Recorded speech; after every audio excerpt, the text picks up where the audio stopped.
আলহামদুলিল্লাহ, আমাদের বাগানের সর্ববৃহৎ দুটি লাউ আজকে সংগ্রহ করলাম। 2 ফুট লম্বা লাউ। আলহামদুলিল্লাহ, ধরে রাখা কষ্ট হচ্ছে, এত ওজন, হাত কাঁপতেছে।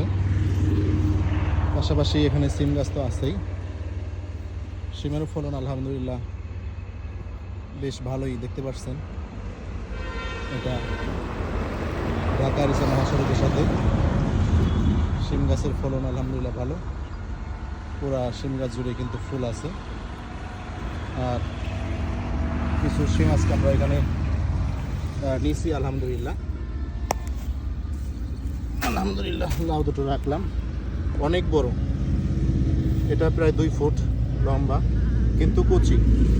আর লাউ গাছটি হয়েছে এখানে, এই দেখতে পাচ্ছেন জীর্ণ শীর্ণ লাউ, কিন্তু একটা ভিতরে আছে ওখানে, আর ওই পাশে একটা আছে, ওইখানে একটা আছে খাওয়ার যোগ্য।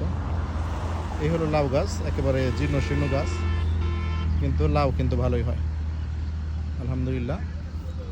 পাশাপাশি শশা গাছ আছে এখানে, শশা গাছ বুনে দিয়েছি। লাউ আছে, শশা আছে, আর ওই পাশে আছে লাউয়ের নতুন গাছ। নতুন গাছগুলো 1 সপ্তাহের মধ্যেই উঠে যাবে। ধন্যবাদ সকলকে দেখার জন্য।